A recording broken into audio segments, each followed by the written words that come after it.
Mpenzi mtazamaji, nataka kukushirikisha kundi ambalo nimetembelea leo, ambalo kundi hilo linaitwa Umoja ni Ushupavu.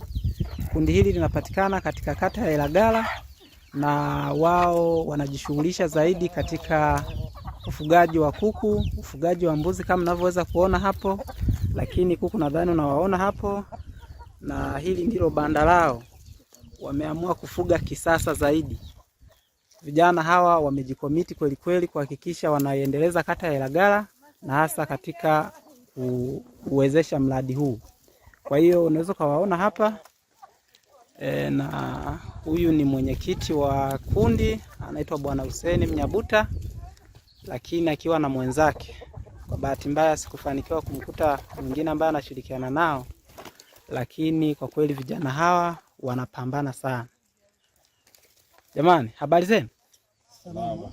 Naweza nikawauliza maswali machache tu labda ili kusaidia kuwaelewesha wengine. Jina lenu mnaitwaje kundi hili? Umoja na Ushupavu. Sawa sawa.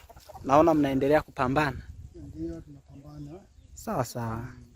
Basi leo tumewatembelea na kwa kweli tunawapongeza sana hasa katika kazi hii mnayoifanya. Asante sana. Okay, asante. Mpenzi mtazamaji, na leo nimefanikiwa kutembelea kundi linaloitwa Umoja ni Ushupavu, linalopatikana katika kata ya Ilagala, ambalo kundi hili kwa kweli wamejikita zaidi katika ufugaji wa kuku, mbuzi na samaki.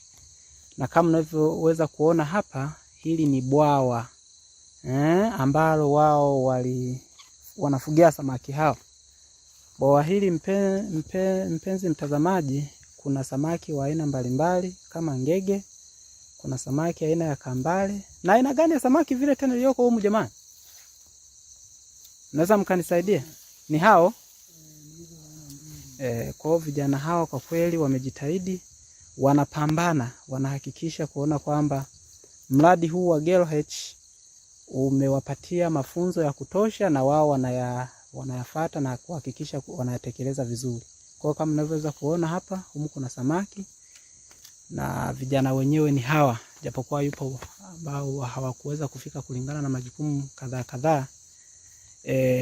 Kwa hiyo na wewe unaweza kawa ukipenda, unaweza kufika ukaona vijana hawa wakakupa elimu kidogo au kujifunza vitu fulani kupitia kwao. Jamani, ni salama lakini? Salama. Ndio. Tunaweza tukaelewa mambo machache kuhusu samaki. Hivi samaki wanapokuwa hapa wanakula nini jamani? Hapa bwana. Ndio. Wanakula, kuna muda anatumia pombe ile ya mahindi. Okay. Muda mwingine wanatumia damu ya ng'ombe. Okay. Ng'ombe imechanganyikana na dagaa. Okay. Hivyo. Okay. Kwa humu kunaweza kukawa na, kwanza labda niulize, mmeanza kuwafuga humu toka lini? Wana miezi mingapi wakiwa humu? Hapa ndio toka mwezi wa 4. Mwezi wa 4. Kwa hiyo wana miezi 3 hivi wakiwa humu. Sawa. Na labda huwa mnakuja mnawakagua na mnawaona, mnahakikisha kwamba wapo, sio? Sawa. Basi kama ulivyosikia mpenzi mtazamaji, kwa kweli vijana hawa wanapambana, na kwa kweli vijana wengi wana kitu cha kujifunza kutoka kwa vijana hawa, kulingana na jinsi ambavyo wao wameamua kupambana na kutumia fursa zilizopo zinazozunguka katika kijiji husika na kuhakikisha kwa kweli wanatoka hatua moja kwenda hatua nyingine. Karibuni sana katika kata ya Ilagala. Ukifika hapa, vijana hawa ni maarufu sana, ni maarufu kwa vijana wanaofuga samaki, kuku na mbuzi. Karibuni sana na nashukuru sana kwa kutazama video hii. Asante. Na hii ni Kio Online TV.